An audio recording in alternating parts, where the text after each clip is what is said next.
welcome to the Historic Alexandria lecture tonight. We have a really nice big group from across the country, so that's exciting to see. A few housekeeping things before we get started. Number one, please mute yourself and turn off your video during Lindsay's lecture. The second, if you have a question, use the chat function that you can find at the bottom of your screen. Type in a question at any time throughout the lecture. We'll be gathering those at the end. Just a reminder, we are recording the lecture, and we have just begun that I see. And once we're done in a few days, we'll be able to post this on our YouTube channel, so you can share this with all of your friends because it's going to be amazing. And then everyone can buy Lindsay's book. Sorry. So with that, I think we will get started. So welcome to local author, Dr. Lindsay Chervinsky. I'm excited to host her as she shares her new book, The Cabinet, George Washington and the Creation of an American Institution. Dr. Chervinsky is a scholar in residence of the Institute for Thomas Paine Studies at Iona College and a senior fellow at the International Center for Jefferson Studies. Previously, she was a historian at the White House Historical Association and a postdoctoral fellow at the Center for Presidential History at Southern Methodist University. She received her BA in History and Political Science from GW and completed her master's and PhD from the University of California, Davis. So some serious, impressive bona fides for Lindsay. Her book was a fascinating read and quite riveting to look at the evolution of something that we all view as pretty common today. And like we talk about at Gadsby's, another situation where in the 18th century, things weren't necessarily predestined and creative out of necessity and a little bit of luck. And I'm totally using some of George Washington's cabinet techniques in my future staff meetings. So note to my staff here on the call. If you don't have a copy yet, you are in luck, because in the email that Michelle had sent out, Lindsay worked out a deal with the Old Town Books to order your books from a local book folks in Alexandria. The link was in your email, and let us know if you need to send that again. So Old Town Books will order the book for you, and Lindsay will sign it with her super cool bookplate. So again, questions in the chat, and without further ado, I'm going to hand it off to Lindsay. Thank you so much, Liz, for that very kind introduction, and thank you to everyone for being here. One of the real joys of being able to do a virtual book tour, because this has all been virtual, is that I've been able to speak with people across the country. Of course, one of the challenges is that I don't get to interact with people in person, and there's a little bit more pressure to make things different, because I know sometimes people like to tune into different talks. So for today's event, I wanted to do two special things. First, I wanted to bring in as much of the Alexandria story as possible in honor of our virtual hosts. And then second, it is Constitution Day today. So I want to talk and focus on the constitutional origins of the cabinet and the ramifications for Washington's legacy and their sort of extra legal implications. So those are my goals.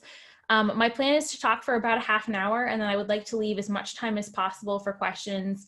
I always think that that's the most fun part, because I want to know what you want to know more about. And I want to talk about those things. So we will be focusing on your questions towards the end, and I'm eager to hear what you have to say. So this story should probably start at Mount Vernon, when in 1787, Washington was relieved to be home from the Revolutionary War. He was tired. He had been gone for 8 years and had only been home for 2 nights in that entire time. And so he was very happy to be there, and he didn't really want to go anywhere else, and he was content to stay put. Unfortunately, some of his fellow Virginians had some other ideas, and they nominated him to be a part of the Virginia delegation to the Constitutional Convention. He told them no, and to take his name off the list, which Edmund Randolph, who was the governor at the time, and James Madison conveniently forgot. And they left his name on the list for a while they worked on him, and they finally convinced him that he indeed must go. Otherwise, the Constitution had no chance of being reformed, and they had no chance of creating a new federal government. But he still kind of dawdled, and there's some fabulous notes in his records where he basically said he was planning to leave on one day, and he didn't leave until like 5 days later because he had to inspect basically every inch of his plantation. Nonetheless, he did end up going to the Constitutional Convention, where he served as the president. This painting sort of depicts him in that role. And he did often sit up at the front and would sort of oversee the debates and the conversations, or he sat with the Virginia delegation. And this was really important for a couple of reasons. First, he was there every single day. He didn't miss a single session, which meant that he heard everything that people said. He heard the conclusions that the delegates came to. He heard how they voted. So he had a very clear understanding of what was taking place. Second, he also socialized with the delegates afterwards. So he was able to have more private conversations while they were drinking tea, attending theater, listening to music, and many of them were his close friends. So he was deeply enmeshed in the process of crafting the Constitution and participating in those conversations. Finally, Washington was there and voted with the Virginia delegation. So everyone saw how he voted. And so he was very much, if not a vocal participant, an active participant. And that was really important because when he left the ratification convention in September of 1787, the convention sent the Constitution to Congress. And on top of it, Washington put a letter with his signature. He wrote a letter himself, signing it, and only he signed it. And what that letter basically did was say to Congress, I approve this product. And his voice and his approval went farther than anyone else. He then went back to Mount Vernon, and this picture is of Alexandria in the 1830s, and he spent the next several months anxiously awaiting the outcome of the ratification conventions in the various states. He sent letters back and forth to all the different people that he could think of. He sent notices that had been printed in one newspaper to some of his favorite newspaper editors and asked them to reprint these arguments. He sent copies of the Constitution to people and letters saying basically he thought it was the best possible arrangement that could have been come up with at that moment. And we know he was so anxious for news that he grilled people when they came to Mount Vernon to visit him. And if news didn't come fast enough, he would send one of his enslaved servants, potentially Christopher Shields, down to Alexandria to get newspapers and to get news and to get letters that hadn't been yet delivered to Mount Vernon. So he was constantly going back and forth to the city of Alexandria or sending people back and forth as sort of a hub and port of news. When the ratification did come through and he learned that indeed the convention was going to be successful and the Constitution was going to pass, it then became very apparent to everyone that he was going to be the first president. This was not a surprise to him. This was not a surprise to anyone else who had been there. But once it was sort of effective and the vote had come through and he was notified, he then had to leave once again his beloved Mount Vernon to go to New York City to be inaugurated. And I just want to again emphasize how intimately he understood the terms of the Constitution and what was expected of him as the first president. And there were two aspects in particular that he really took notice of and intended to bring into his daily practice as president. So the first, and both of these are in Article 2, Section 2 of the Constitution.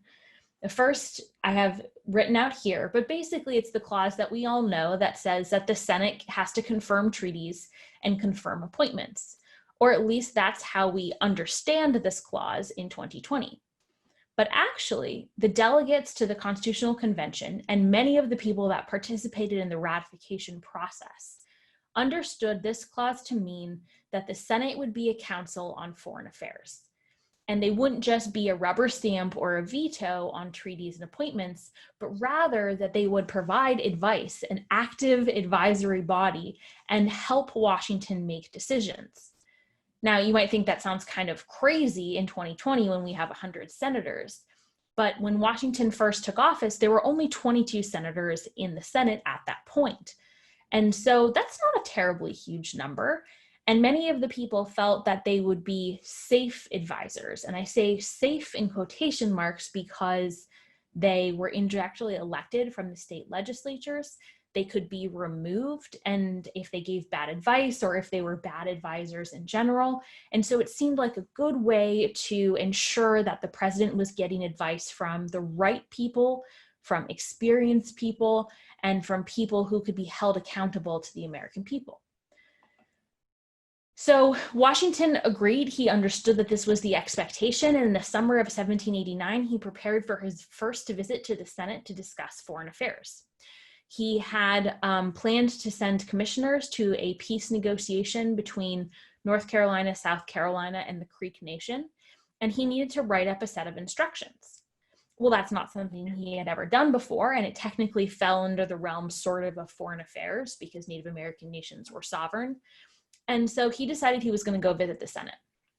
He met with a committee, and they planned where he would sit and where everyone else would sit and how he would be introduced and how he would enter. And these details kind of seem silly to us, but at the time they had never been done before. And so they were very important to get right. Washington also sent all existing treaties with Native Americans. He let the Senate know he was coming. And on the day of his visit, he brought with him Secretary of War Henry Knox, who was the acting Secretary of War and who had overseen all of the previous existing treaties with Native American nations, and who could answer any questions or provide any additional materials. So on the day of his visit, he arrives, he had an address that he had prepared, and then he had a series of questions that he wanted them to discuss and debate and provide feedback on. When he came and he delivered this address and gave them the questions, the Senate sat silently. Some of the senators sort of fiddled with papers and some sort of avoided eye contact. And basically it was a couple minutes of incredibly uncomfortable silence.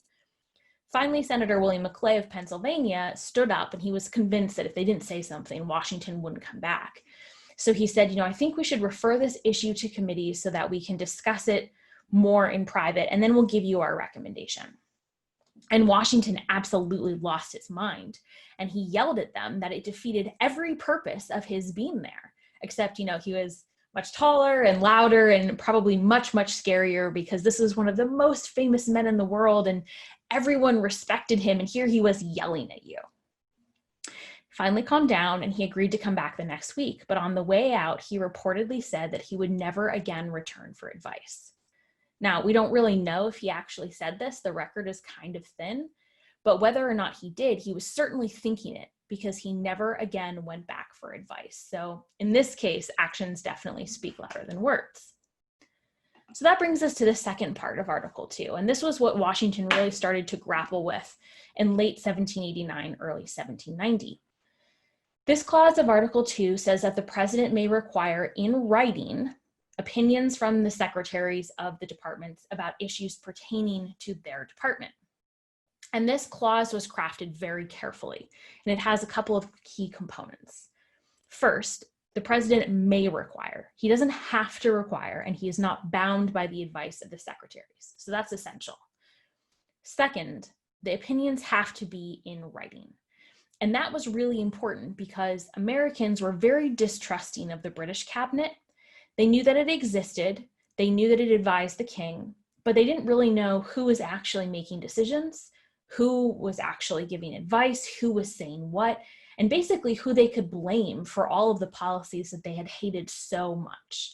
And so it was very important to the delegates that they were able to enshrine some transparency, accountability, and responsibility at the highest levels of the executive branch. And if all of the opinions were in writing, then there would be a paper trail. There would be evidence that they could go back and see who had actually advocated policies and who they had to maybe take to task if necessary. And then finally, the secretaries were supposed to be giving advice on issues that they knew a lot about. You don't want someone bloviating on something that they have no expertise.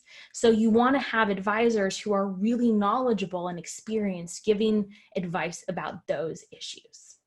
So Washington knew all this, and he initially started doing so. He would exchange letters with his secretaries, and they would send them back. But we all know sometimes what happens when we're sending text messages or emails and things get lost in translation, or sometimes the tone is confusing, or maybe you have a follow-up question and so all of a sudden your email chain is like 10 messages. So now imagine trying to do that with parchment and quill. And you're writing out your letter. You have to wait for it to dry. You have to wait for it to be delivered. You have to wait for that person to write out their response, for it to dry, and then for that letter to be delivered. And now what happens if you have follow-up questions? So Washington very quickly concluded that this was not an efficient way to manage the very complicated tasks that were in front of him. So what he started doing, this was a picture of this is a recreation of the president's house, a 3D recreation of the house that would have been in Philadelphia on the corner of 6th and Market, or 6th and High Streets. And there's a National Park Service site of some of the foundations today. This is where Washington spent most of his presidency.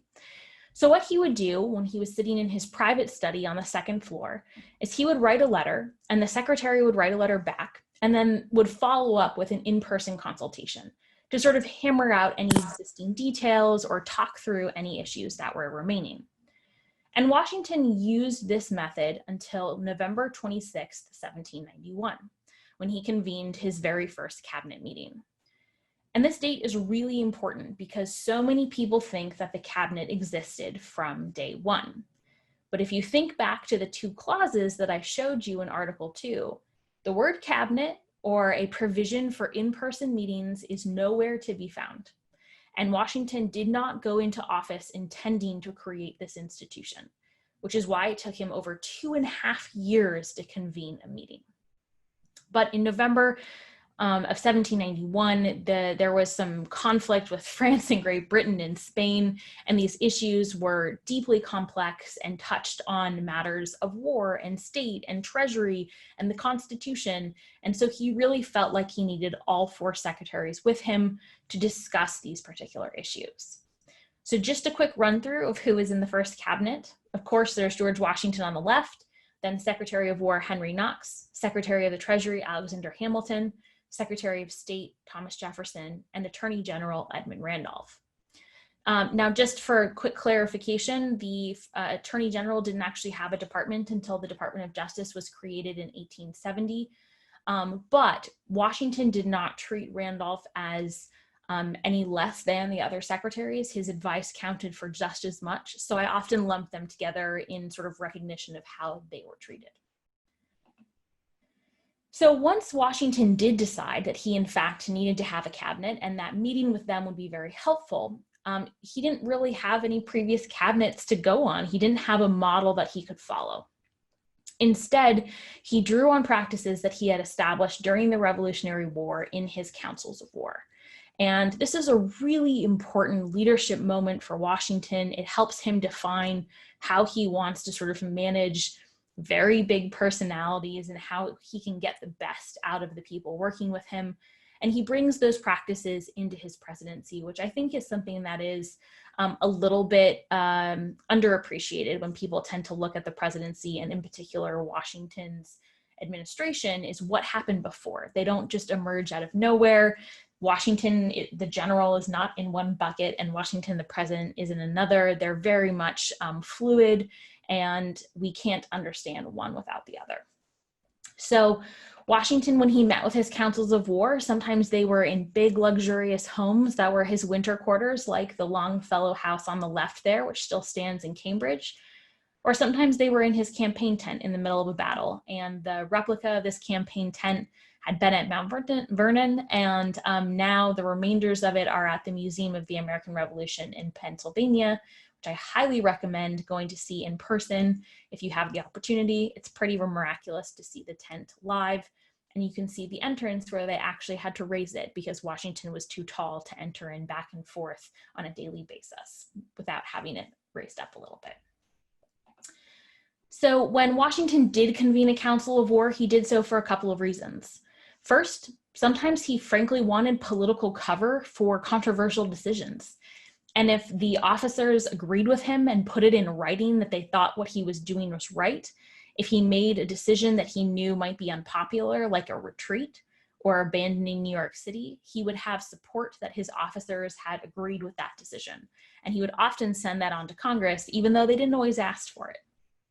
Second, Washington convened councils of war when he wanted advice, when he needed input on what to do and how to make a decision, and he listened to the people around him and learned from them. And that was such an important part of his war and presidential experience. And finally, Washington convened councils because it helped him build consensus among his officers and helped them kind of come to an understanding about what the policy should be, as they often didn't agree with each other and were not accustomed to being disregarded. These were big personalities with bigger egos and enormous ambitions, and they had their own ideas about what should happen. So in order to manage those people, who my favorite story is Charles Lee, he was a big fan of dogs, and he had a pack of hounds that followed him wherever he went, including to councils of war. And they weren't particularly well trained, so they often barked or bayed throughout a council of war meeting. And you can imagine how absolutely chaotic that would have been. And so it required a great deal of strategy to sort of keep these meetings in line. So Washington would send out a list of questions ahead of time for his officers to consider, and then he would use that list of questions as the meeting agenda. If the officers disagreed, which happened fairly frequently, he would ask for written opinions to make sure he had an opportunity to study every single person's position, to make sure he had all of the information, and to make sure that everyone was heard. And so that was really, really important. And then he would make the decision in his own time. So when Washington came into office and he decided he was going to have a cabinet meeting, they often met in this room, Washington's private study, and he used the same strategies.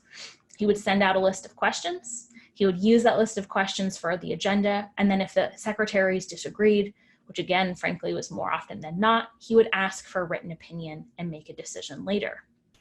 I just want to touch briefly on a couple of key instances when he used the cabinet meetings for similar reasons as his councils of war. I can't get into too much of them individually, but if you're interested, chapters 5, 6, and 7, no, 6, 7, and 8 of my book touch on each 3 of these subjects. So the first was the Jay Treaty and the debates around the treaty. And after the treaty had been ratified and signed by Washington, then it was kicked to the House of Representatives. And you might be thinking, wait, I don't remember that aspect of the treaty making process in the Constitution.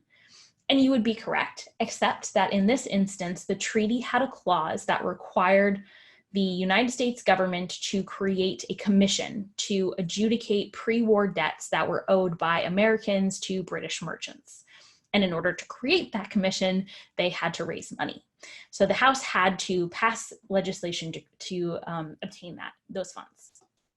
And the Republicans in the House of Representatives absolutely despised the Jay Treaty, and they thought it would be a good opportunity to try and scuttle it. And the best way they could think of was to request access to all executive papers pertaining to the negotiations and the sort of diplomacy around the Jay Treaty, because I thought maybe it would embarrass the administration enough that the treaty would fail. And Washington convened a cabinet meeting, and they all agreed that Washington should assert executive privilege for the first time. And in this instance, this happened late in Washington's presidency. He hadn't been meeting with the cabinet all that much, but he wanted to make sure he had written evidence that they had all agreed that this was the right thing to do, because asserting executive privilege was a huge first step and a huge precedent that he was very careful about setting the right way. So the second moment happened in 1793 when France declared war on Great Britain, and the United States was tasked with trying to stay out of what quickly became an international conflict. And you might think, well, neutrality is not that hard. You just don't fight.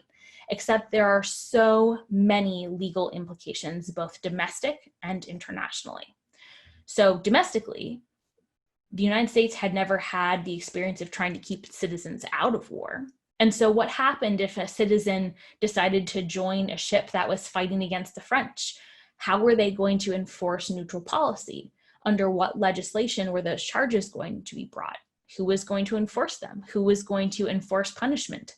These were all legal issues that had not been worked out yet. On the international side, things were complicated by the arrival of Edmond Charles Genet, who is the gentleman in the center here. He was the new French minister, and he basically thought very little of Washington's neutral policy and decided that he was going to set about arming privateers, which were basically private ships that were sailing under a license from the French government and were instructed to go attack British ships. So he was going to spend a lot of time and money arming them in the port of Philadelphia. And then he was going to send them out, and they were going to bring in their British ships that they had captured and turn them into more privateers. Now, the problem with this was that the port of Philadelphia was 6 blocks from Washington's house.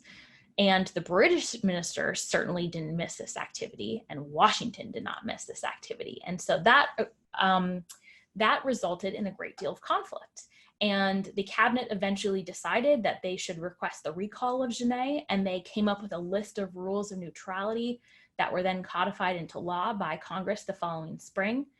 But Washington convened 51 cabinet meetings in 1793, which was the high point of cabinet activity, because he needed advice to try and handle these new and complex issues. Now, the final moment occurred in 1794 with the outbreak of the Whiskey Rebellion. It was an insurrection in Western Pennsylvania. A bunch of rebels were really displeased about attacks on whiskey stills, and they felt it was very unfair and overly harsh on Western regions of the state. And they rebelled by burning down the home of a tax collector in that region. So Washington had to decide what to do. Was he going to leave it to the state of Pennsylvania? Was he going to wait for Congress to come back in session in the fall? Was he going to convene an emergency session of Congress? Or was he going to use a recently passed bill that allowed the president to call up local militias in the event of domestic insurrection or foreign invasion? So he convened a cabinet meeting, and they quickly decided that that last policy was the one that they should choose, that Washington should take action and shouldn't leave it to the states. But then they had to figure out how to do so with public opinion in mind. And Edmund Randolph, who was the Secretary of State at this point, said that Washington should really send out a peace commission first and try and come up with a diplomatic solution. Alexander Hamilton and Henry Knox said he should send out the military right away and immediately go towards crushing the rebellion. And the new Attorney General, William Bradford, suggested sort of a midline approach, which was that Washington should get the militia ready, but he should send out a peace commission first and appear to be trying all peaceful solutions, but knowing that it would likely fail, have the militia ready to go so that he could take action immediately in the event that it didn't work. And by convening a series of cabinet meetings, Washington was basically able to get all of the secretaries to come to agreement, to come to some sort of unanimity that this was the right middle ground approach that they should take. So it was a way that Washington was able to provide some consensus for his administration. So when Washington left the presidency, he went back to Alexandria. He celebrated his last couple of birthdays at Gadsby's Tavern and had balls there in his honor. He left behind a really essential legacy that is one that I think is frequently overlooked. So, as I mentioned, in his final years of office, Washington convened fewer cabinet meetings. He had replaced most of his cabinet secretaries. They had either resigned or retired, and the replacements, frankly, weren't that great. I affectionately refer to them as the B team. And I think Washington agreed. He often wrote in his letters that they simply weren't up to the tasks and the demands of their office. And so he trusted his own judgment. He trusted the judgment of those out of the administration, and he preferred to have one-on-one or written consultations. So what did that mean for the cabinet as an institution? What it meant was that the secretaries didn't have a legal right to be a part of the decision-making process. They could offer their opinion and they could contribute when invited to do so by the president, but they couldn't demand to be there. What it meant for the president was that each president gets to decide for himself or eventually for herself who their closest advisors are going to be. Sometimes they will be in the cabinet. Sometimes they will be vice presidents. Sometimes they will be former acquaintances from business or government. Sometimes they will be friends and family members. But whoever those advisors are, the president gets to consult with them pretty much how they see fit, and there's very little congressional or public oversight.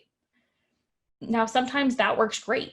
That flexibility can be a real asset if a president is really good at managing it. So Lincoln flourished with that sort of system. He was able to pull together diverse and complicated advisors and get the best out of them, and they made him better as a president. FDR did an incredible job managing the sometimes very conflicting people he meshed together in his cabinet. But more often than not, it is a nearly impossible task because presidents are grappling with the egos and ambitions and opinions of people who sometimes think they know better, who want to pursue other aims and goals, and it can be a real detriment. It can undermine an administration, and at best, in that sort of situation, it just means it's not a very efficient presidency. At worst, it can be near treason, which is sort of what John Adams experienced.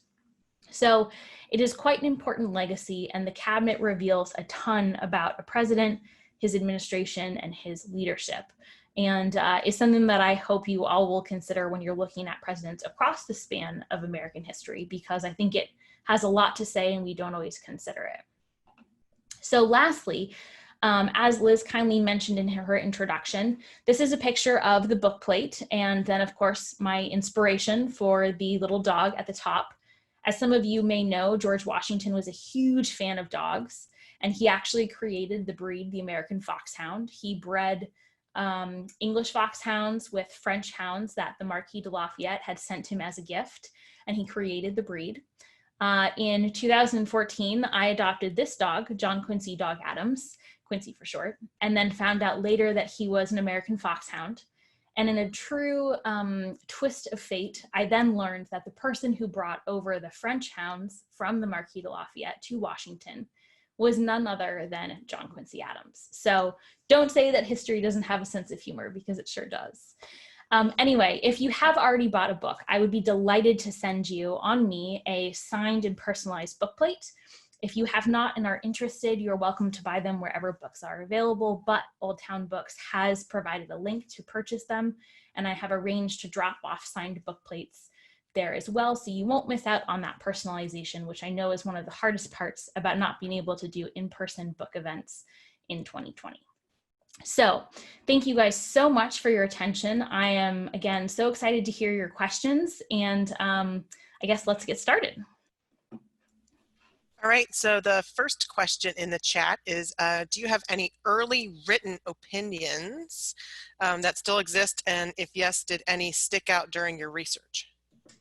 Early written opinions. Kind of those, that interplay of the cabinet where, you know, Washington was, I believe that's Brian's question, the opinions that the cabinet members were creating for Washington.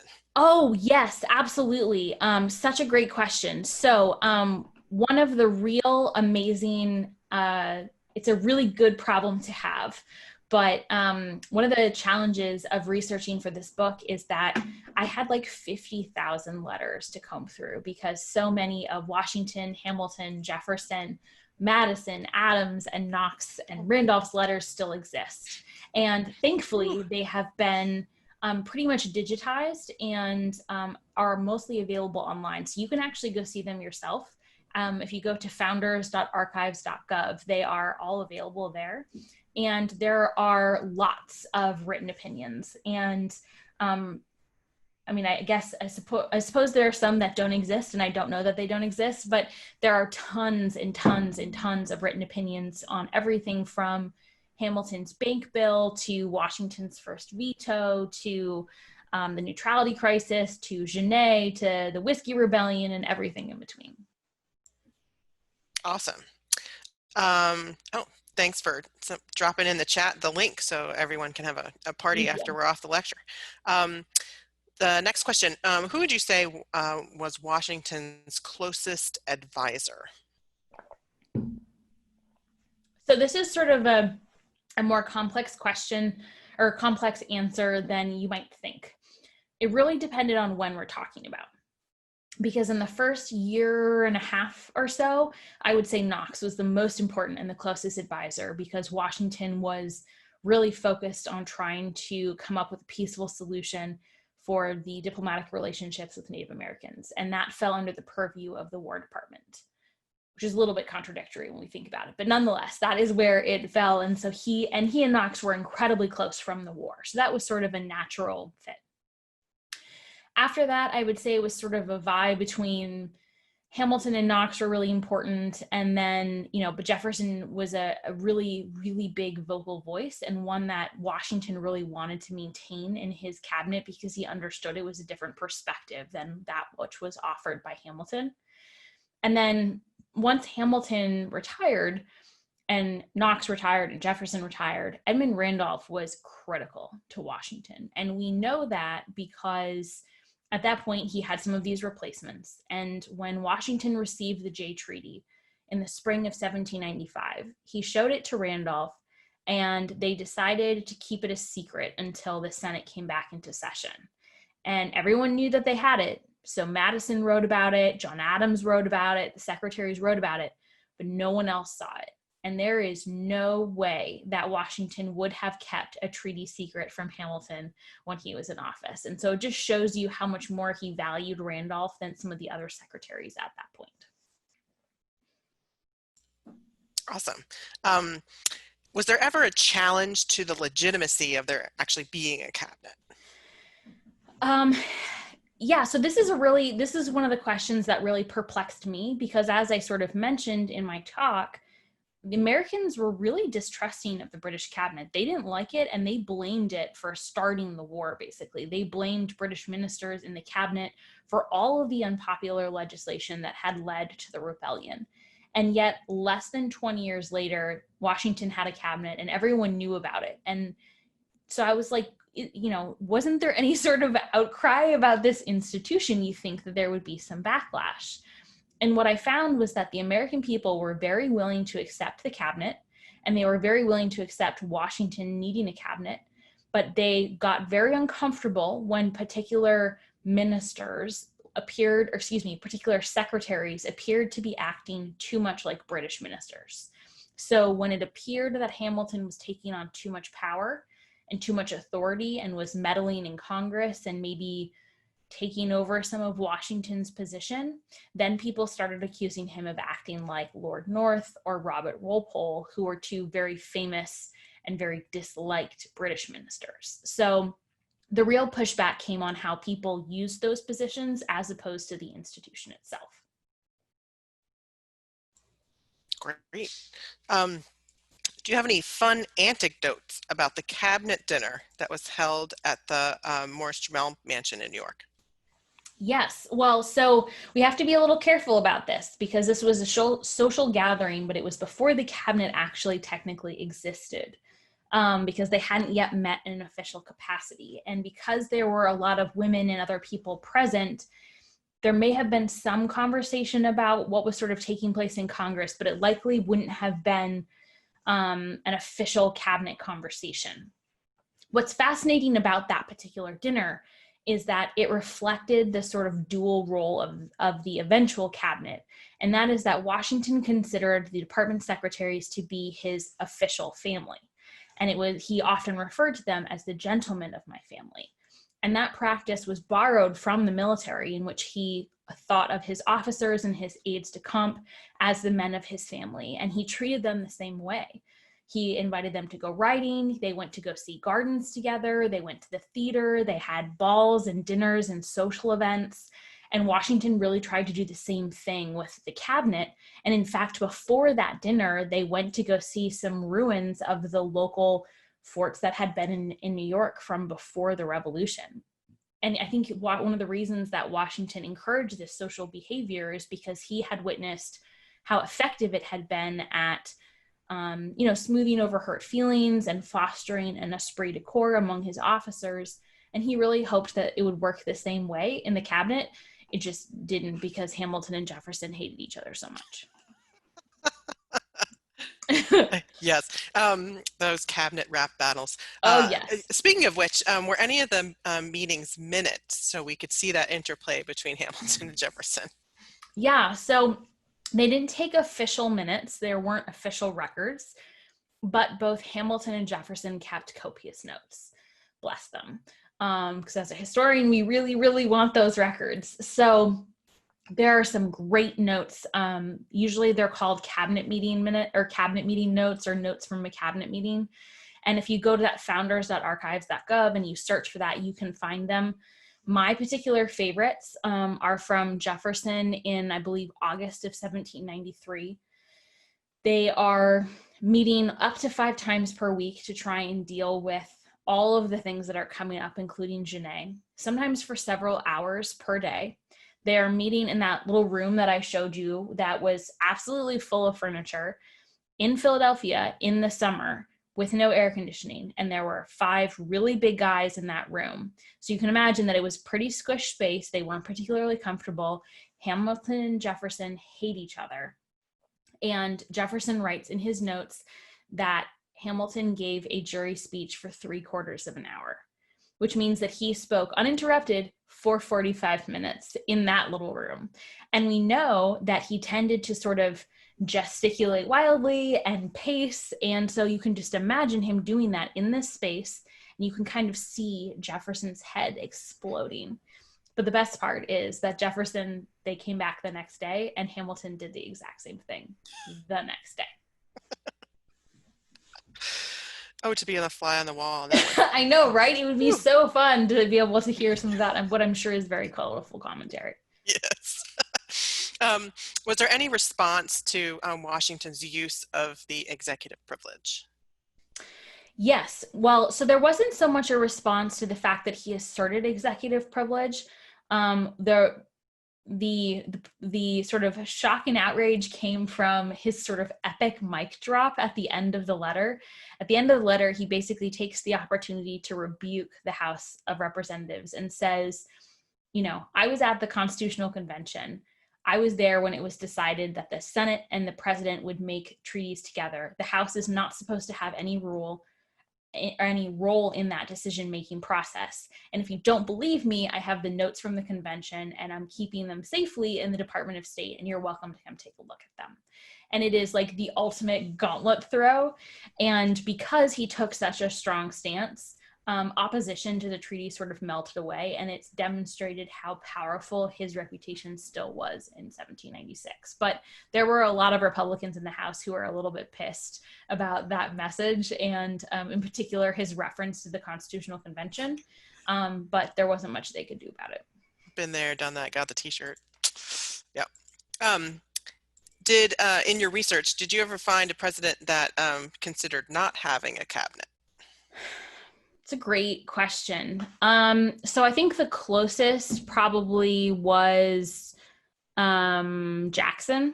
So Jackson went through like 3 different cabinets before he could find one that would finally agree to all of his whims. And so with the first cabinet, they basically had a falling out less than a year into his presidency over the wives of one of the secretaries, and the rest of the cabinet members, their wives didn't want anything to do with her. She was reportedly a woman of ill repute, and they refused to socialize with her. And Jackson was furious because he sort of saw her as a sort of unfairly accused, just like his wife had unfairly been accused, and he took it very personally. And so he basically refused to meet with the cabinet for like almost a year, and then finally came up with a way to get rid of them. And so that's probably the closest. They were still in office and they were still managing their departments, but he refused to really discuss things with them, and he refused to meet with them as a group. And in the joys of the 6 Degrees of John Gadsby, the O'Neill family, where the controversy kind of came from, he ran the Franklin Hotel, which John Gadsby actually ran after the O'Neill family. So, well, and there's another connection there too, because Martin Van Buren, who was the Secretary of State at the time, who was one of the few secretaries who remained on good terms because he wasn't married, lived in the Decatur House, which was the home that John Gadsby purchased for his retirement home. It's going to be a book or a mini series. I feel the 6 Degrees of John Gadsby, but that's for another lecture. I mean, they say DC is a small world today, but if we take it back, it got real tiny there. Totally agree. How did journalists at the time cover the cabinet, and what was their view of it? So Journalist is a little bit of a tricky term because the concept of that profession didn't really exist. There was a Federalist press, and then there was a sort of burgeoning Democratic Republican, Jeffersonian Republican, or Republican, depending on what term you want to use, who you're talking about. There was that press, the opposition press, basically. So the opposition press spent most of its time slamming Hamilton and his monarchical grasp on Washington, and suggesting that perhaps Washington had lost his senses and had gotten really senile, and that was why Hamilton was able to ensnare him in his talons. The Federalist press praised the administration and praised what it was doing and slammed the opposition, and subtly hinted that Jefferson was not so subtly behind all of this opposition, which was correct and basically the worst kept secret in Philadelphia at the time. So there wasn't really accurate reporting, so to speak. And in fact, we know that it was such a partisan press that first Philip Freneau and then Benjamin Franklin Bosch, who was the editor of the Aurora, Washington had subscribed to their newspapers when they were started because Washington loved newspapers, and then quickly canceled his subscriptions because they were very critical. And they would deliver, nonetheless, they would deliver 3 copies every day to the president's house, just to get under his skin. And we know that it worked because he complained about it in cabinet meetings. So it was very much not, there was no attempt at being nonpartisan. Do you have a favorite cabinet member in Washington's cabinet, and do you also have a favorite president? So two-pronged question, and who and why? Ooh. Well, I have the secretaries I find the most fascinating are Knox and Randolph, because they are so often overlooked, and I think incorrectly so. It's kind of become my mission to encourage people to think about the cabinet as 4 people, not 2 people, and really push back on how important they were, especially Randolph in the later years. They were really essential advisors, and Washington valued them and wanted them around for a reason. So I like to try and uncover what that reason was and why they were valuable and why they were important and what their life story was. And they were perhaps the 2 closest individually, when we speak of personal relationships, they were the closest to Washington, because they maintained relationships all the way through. So I think that they're perhaps the most interesting. And a little bit harder to get at because their writings weren't as carefully compiled. They haven't been studied as much, and I kind of like a challenge. My favorite president as a person was John Quincy Adams, mostly because of his later career or his career as Secretary of State. He was an extraordinary diplomat and then an amazing congressman, but also he was such a funny person. He was so dry and had such a great sense of humor and just so cantankerous. And I love that about him, and such a good self-deprecating sense of his flaws, which I think is pretty funny. His diaries are very entertaining to read. But he was obviously kind of a terrible president. Both he and his dad did not have the finesse required to keeping your mouth shut and building coalitions, which is a really essential part of being a president. I would say the 2 presidents that I admire the most for their administrations are Washington and Lincoln. Lincoln for somewhat obvious reasons, but Washington because it's really hard to quantify the value and the importance of restraint, or just showing up. Washington would not, the presidency would not have been possible without Washington in it first, because the nation had such tenuous ties between the states. And they certainly had sort of a sense of factionalism, but nationalism didn't exist. And so he was the only thing really keeping it together. But that's much less sexy than winning a Civil War or winning World War II. And it's much harder to appreciate the long-term impact. So I think that that's really important. So those 2, I think, are probably the 2 that I'm most impressed by. We have a question in the chat that you'll have to pop into about the DAR Patriots, but one of the questions about, kind of how you do research with DAR, but when did you kind of want to be a historian, and how did, kind of history draw you in to go down this path? Yeah, that's a great question. So, my Daughters of the American Revolution patriot, his name was Stephen. Oh gosh, now I can't remember his last name. I'll have to look it up. It's in upstate New York. He was not a big name. He was, sort of your average low-level officer, but that's what the Army needs sometimes. I luckily, my grandmother was in the DAR when I joined, and she was a member of a chapter in upstate New York. And because she had joined and thought and knew how much I loved history, she was really hoping I would join as well. And so she had already done all the research. So I didn't have to do any of the family research. I just had to prove my ties to my mother and then my mother's ties to her, which was pretty easy going as that sort of work goes. But in terms of research and being a historian, I always loved history. I was a absolutely insatiable reader as a child. Bless my parents' heart, they could not keep books in my hand. Especially loved historical fiction. And I was the kid that, we had a week where we studied Revolutionary era history, and we had to dress up, and I was so excited about dressing up. And I would come home and I would do my homework by candlelight to see what it was like to live at that time, which, God, I was such a nerd, but I still am. It's okay. Nerds can be good. Nerds unite. It's fine. Yep. Nerds unite. So I knew that I always loved history, and I always kind of thought of it as a hobby, and thought that I was going to be a lawyer, and then realized that I would have been horrifically unhappy. This was after taking the LSATs and applying to law school and getting into law school and doing a quick 180 at the end, and deciding that I wanted to take what I really enjoyed doing the most and turn it into a career, which is what I did. And so I went and got my PhD, and sort of the rest is history, so to speak. The thing about historical research is you just really have to be relentless. You, more days than you're not going to find anything. And most things are going to be dead ends. But when you do find something, it's really, really exciting. So just kind of have to be relentless, never take anything at face value, because there's a lot of really, really bad material online.